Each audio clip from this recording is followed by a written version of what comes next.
Hey guys, welcome to Cinespot. मेरा नाम है प्रिंस। और आज जो हम लोग बात करने वाले हैं वो है 11-11 के बारे में।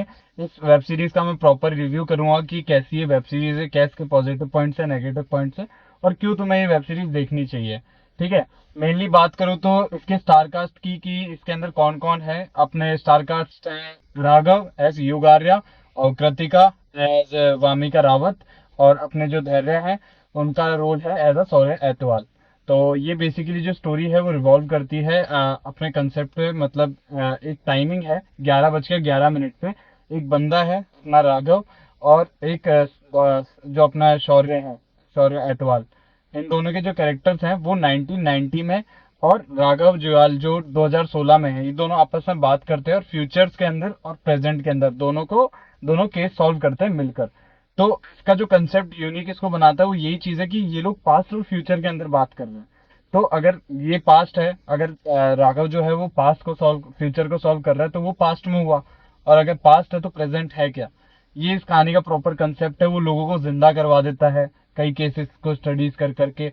और इस तरह के बहुत सारे मल्टीपल कॉन्सेप्ट्स हैं इसके अंदर, जिससे देख के बहुत ज्यादा इंटरेस्टिंग फील कराती है चीज कि भाई ये किस तरीके से दिखा रहा है और इन्हें क्या सोच के इस वेब सीरीज को बनाया। क्योंकि ये कंसेप्ट बहुत ज्यादा यूनिक है, मैंने आज तक देखा नहीं बॉलीवुड के अंदर या फिर टॉलीवुड कहीं पे भी इस तरह का कुछ बना हो। दोबारा जैसे कुछ सीरीज है, जैसे तापसी पन्नू की, उनकी ऐसी कुछ सीरीज बनी है जो जिंदा कर देना गेम वाली। और पास्ट फ्यूचर वाली ये थोड़ा सा अलग कंसेप्ट है, ज्यादातर हॉलीवुड मूवीज में ही देखने को मिलता है। तो बेसिकली अगर इसके पॉजिटिव पॉइंट्स की बात करूं तो मेन चीज है हमारा पॉजिटिव पॉइंट राघव, जिनको हमने किल मूवी में देखा था, उनने उसमें भी किल किया था और इस मूवी के अंदर भी बढ़िया किल किया है। भाई बंदे ने एक्टिंग के नाम पे फाड़ के रख दिया है। वो बंदा अपने कैरेक्टर्स में किस हिसाब से घुस रहा है यार, वो देखकर बहुत मजा आ रहा है देख के कि ये एक डांसर था और डांसर से यहाँ पर आके पहुंचा है। तो एक चीज लग रही है कि भाई कि कोई भी कैसे भी उठकर कहीं पे भी पहुंच सकता है। तो राघव जुयाल का काम जो है उसमें मुझे बहुत ज्यादा इंटरेस्टिंग लगा।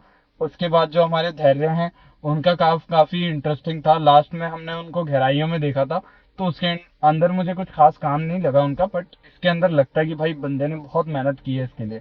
और बेसिकली एक हमारी कृतिका है ना, उनने भी बहुत अच्छा काम किया है, देख के मजा आता है उनको। और इंटरेस्टिंग काम किया है। मतलब एक लास्ट में एक सीक्वेंस है उनका, लास्ट के अंदर मैं बताऊंगा नहीं, रिवील नहीं करूंगा, तुम मूवी के अंदर जाकर देखना।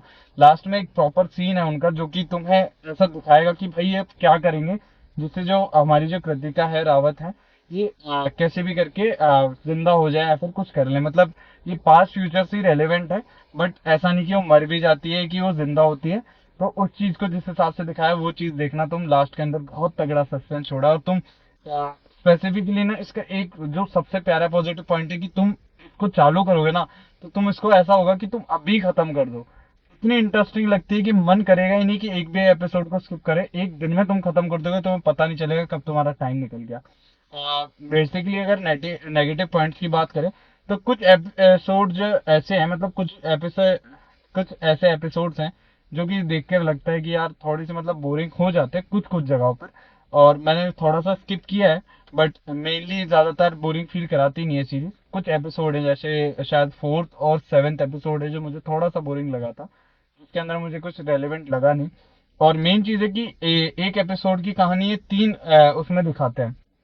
मतलब पहला केस है, उसको तीन केसेस के अंदर, तीन एपिसोड के अंदर पहले केस को कवर करते हैं, फिर दूसरे केस को तीन एपिसोड के अंदर कवर करते हैं।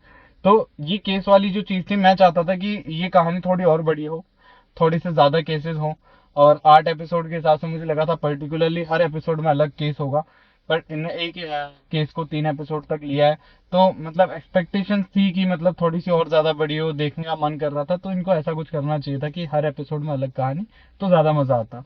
और एक नेगेटिव पॉइंट देखो, ज्यादातर मुझे कोई नेगेटिव पॉइंट लगे नहीं वेब सीरीज के अंदर।